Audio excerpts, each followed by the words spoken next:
సిద్దిపేట జిల్లా నంగునూరు మండల కేంద్రంలోని తహసీల్దార్ కార్యాలయ చౌరస్తాలో స్వామి వివేకానంద 164వ జయంతి సందర్భంగా బీఆర్ఎస్ పార్టీ నాయకులు స్వామి వివేకానంద విగ్రహానికి పూలమాలలు వేసి నివాళులర్పించారు. ఈ సందర్భంగా మాజీ మార్కెట్ కమిటీ చైర్మన్ ఎడ్ల సోమిరెడ్డి, సొసైటీ చైర్మన్ కోల రమేష్ గౌడ్, సర్పంచ్ బాలపోచయ్య మీడియాతో మాట్లాడారు.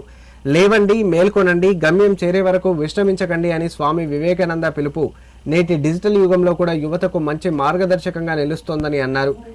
యువతలో ఆత్మవిశ్వాసం, దేశభక్తి, సేవాభావాన్ని పెంపొందించడమే స్వామి వివేకానంద జయంతి దినోత్సవ ప్రధాన లక్ష్యమని వారు పేర్కొన్నారు.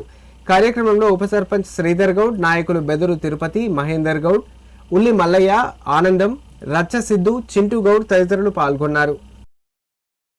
స్వామి వివేకానంద జయంతి సందర్భంగా ఈరోజు నంగూరు మండల కేంద్రంలో వివేకానంద స్టాచ్యూకు పూలమాలలు వేయడం జరిగింది.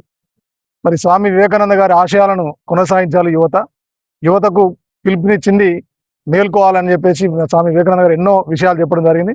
మరి ఆయన రచించిన పుస్తకాలు కానీ, ఆయన చరిత్ర కానీ యువత చదివి మరి ఆయన మార్గంలో పయనించాలని చెప్పేసి సందర్భంగా తెలియజేస్తా ఉన్నాం. ఎందుకంటే భారతదేశ చరిత్రను ప్రపంచంలో భారతదేశం గర్వించే దగ్గట్టుగా ఆయన మాట్లాడిన స్పీచ్లు మనం ఇప్పటికీ గుర్తుంటాయి. కాబట్టి కంపల్సరిగా స్వామి వివేకానంద గారి యొక్క చరిత్రను ప్రతి ఒక్కరు కూడా రాబోయే యువత కానీ ఎవరైనా తెలుసుకోవాలని తెలియజేస్తాం.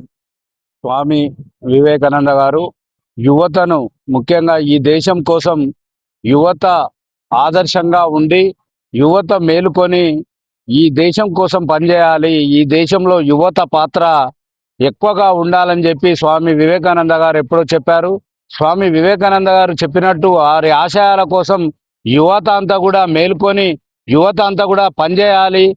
ఈరోజు యువత స్వామి వివేకానంద గారి ఏదైతే చరిత్రలో తాను ఏదైతే చెప్పిండో ఆ విషయాలన్నింటినీ యువత ముఖ్యంగా వాటిని పాటించాలి. వాటికి అనుగుణంగా వీరందరూ కూడా పనిచేసి ఈ దేశం కోసం పనిచేయాలని చెప్పి తెలియజేస్తా ఉన్నాం.